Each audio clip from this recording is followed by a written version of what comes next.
Hello dear all, welcome to Sunday education academy. I am Santosh Wagh. आज के video में हम 9th standard mathematics chapter number 6 है lines and angles, उसके बारे में जानेंगे। चैप्टर का जो लास्ट टॉपिक है एंगल्स एंड प्रॉपर्टी, उसके बारे में हम देख लेंगे। और इस वीडियो में हम ट्रायंगल के दो थ्योरम के प्रूफ समझ लेंगे। तो हम अपना वीडियो चालू कर लेते हैं। अभी हमें देखना है 6.7 जो क्लॉज है, जो लाइंस एंड एंगल्स, चैप्टर 6 जो 9th स्टैंडर्ड मैथमेटिक्स का है। चैप्टर का नाम है लाइंस एंड एंगल्स और इसमें जो टॉपिक है angles and property of a triangle. अब इसको हम डिटेल्स में देखेंगे। पिछली क्लास में हमने जो एक्टिविटीज़ की थी उसमें से हमने प्रूव किया था कि जो sum of the angles of a triangle is 180 degree. ये आपको तो पता है, कौन सा भी ट्रायंगल हो, कौन सा भी अगर ट्रायंगल है तो उसका जो एंगल सम है, तीनों एंगल का सम वो 180 डिग्री आता है। Angle 1 plus angle 2 plus angle 3 that is equal to 180 degree.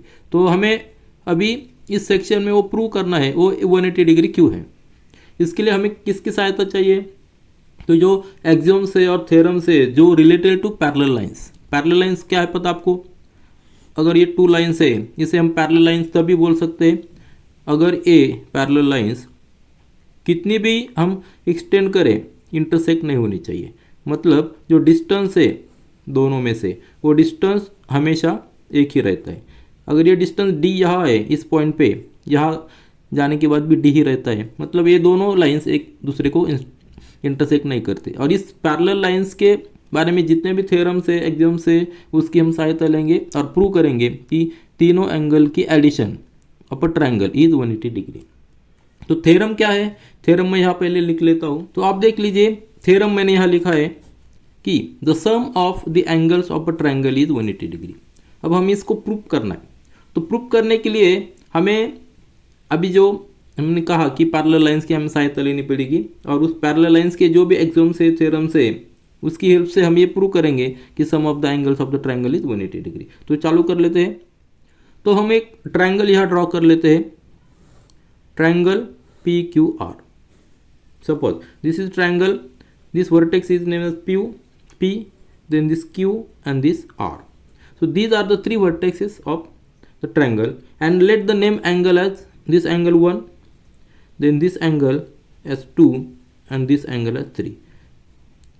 हमें पता नहीं कि तीनों एंगल इक्वल है या नहीं, इसलिए हमने तीनों एंगल अलग अलग लिख दिए। अभी तीन एंगल है, तीन वर्टेक्स है, तो हमें प्रूव करना है। क्या प्रूव करना है? कि angle to prove angle 1 plus angle 2 plus angle 3 that is equal to 180 degree, that is equal to 180 degree। ये हमें प्रूव करना है। सो अगर हम ये प्रूव कर लेते हैं कि तीनों एंगल की सम 180 डिग्री है, तो इसके लिए हम शुरुआत कैसे करेंगे? ये P वर्टेक्स है, यहाँ से QR के लिए एक पैरेलल लाइन निकालेंगे। अगर ये पैरेलल लाइन है जो पासिंग थ्रू P, ये पैरेलल लाइन है। Let the name as x and y. Now you can observe there are two more angles formed at point P. So let the name this angle as 4, this angle as 4 and this angle as 5. So these two angles now at point P, इस point में अभी तीन angle है, angle 1, then angle 4 and angle 5। now हमें पता है कि ये स्ट्रेट लाइन है। कौन सी line? X y straight line. P is a point on that line. So this angle, which angle? Angle XPY. Angle XPY, we know angle XPY is a straight line. So this angle is 180 degree, isn't it? So therefore angle 4 plus angle 1 plus angle 5 that will be equal to 180 degree. इसे हम equation number 1 बोलते हैं। ये हमारा पहला equation आया। ये straight line है इसलिए इसका एंगल जो है वो 180 डिग्री है और यहाँ तीन एंगल मिलके ये एंगल होता है। कौन सा? XPY। आप देख सकते हैं XPY ये एंगल, XPQ ये एंगल मतलब angle 4, then angle QPC means angle 1 and angle RPY means angle 5. So तीनों एंगल की एडिशन 180 डिग्री है। ये हमारा पहला इक्वेशन होगा। अभी क्या है, एक्स वाई हमने पैरेलल डाला किसे, क्यू आर को, तो ये दोनों पैरेलल लाइन है। और angle, this angle 5 and angle 3, these are internal alternate angles, pair of alternate angles, isn't it? Which angle? If we consider this line xp and qr and this transversal, suppose this transversal, just consider this transversal. So this angle y and angle 3, these are alternate pair of angles. So angle 5 and angle 3 are equal. Why? Because these are pair of alternate angles. As per the theorem, pair of alternate angles are equal when two lines are parallel. So angle this 5 is equal to angle 3, and at the same time angle 4 is also a pair of alternate angle for 2. So and angle 4 is equal to angle 2, isn't it? क्योंकि ये भी एक alternate angle है। अगर ये line हम extend कर लेते हैं, ये ट्रांसवर्सल आगे आती है, तो ये एंगल 2 और angle 4, X P Q and this R Q P, these are the also alternate internal angles. So these are equal because these two lines are parallel to each other. And so we got angle 5 is equal to angle 3, angle 4 is equal to angle 2. Now put these angles in this equation. Angle 4 की वजह क्या put करना है, angle 2, और angle 5 की वजह क्या put करना है, angle 3.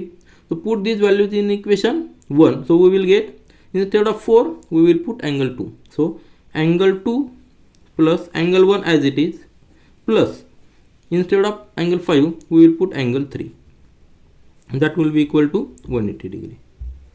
अभी हमने ये प्रूव किया कि एंगल 1 दैट इज, अगर ये हम सीक्वेंस थोड़ा चेंज कर लेते हैं, angle 1 plus angle 2 plus angle 3 that is equal to 180 degree.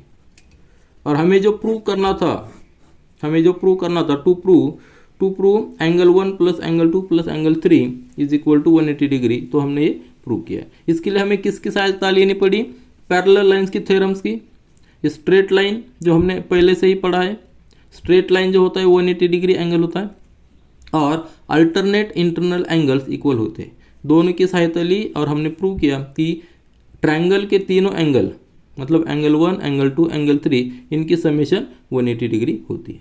तो हम अगला थ्योरम जो है 6.8 जो प्रूव करेंगे, पहला थ्योरम था हमारा the sum of the angles of a triangle is 180 degree. उसकी सहायता से हम अगला थ्योरम प्रूव करेंगे. वो थ्योरम क्या है, आप देख लीजिए. If a side of a triangle is produce, then the exterior angle so form is equal to the sum of the two interior opposite angles.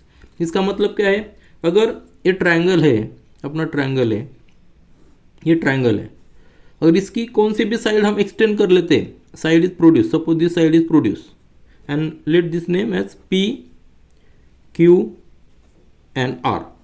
So this side is produced, QR is produced, let this point be S. Now A angle 1 है, A angle 2 है, और ये वाला angle 3 है. So these are the three angles and let this angle be 4, which is exterior. Now in this figure, this exterior angle so form is equal to the sum of two interior opposite angles. अभी इसके interior opposite angles कौन से, 1 and 2.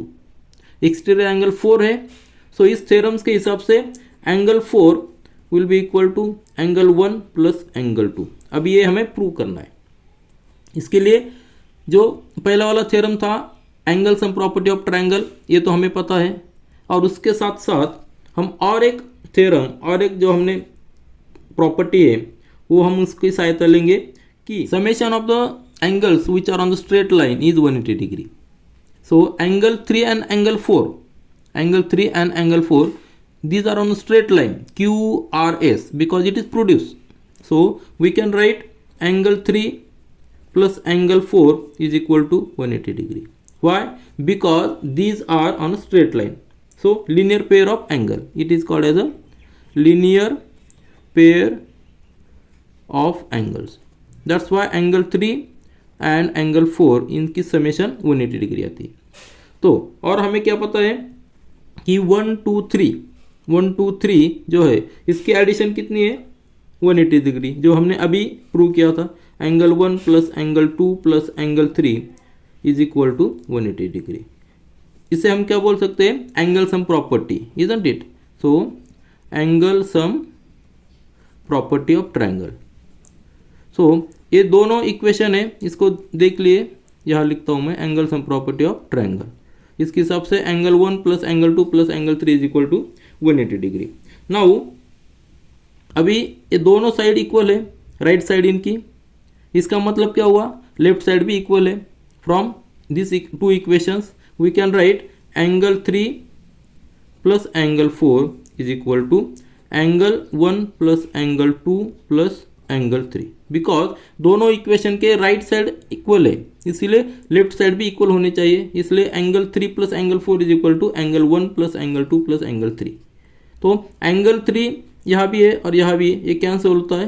तो नीचे क्या होता है, angle 4 is equal to angle 1 plus angle 2, और जो हमें चाहिए था.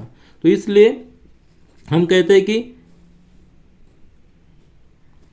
इस तरह से हमने प्रूव किया कि एक्सटीरियर एंगल जो भी फॉर्म होता है उसकी वैल्यू, उसका measure, it is equal to the sum of two interior opposite angles. तो ये 4 है. अगर हम यहाँ भी एक्सटेंड कर लेते, अगर इसे हम 5 बोलते, तो 5 का मतलब क्या होगा, angle 5 is equal to angle 1 plus angle 3. Similarly अगर ये हम इसे यहाँ प्रोड्यूस कर लेते तो जो भी एंगल हो जाएगा उसकी एडिशन एंगल 2 प्लस एंगल 3 होगी.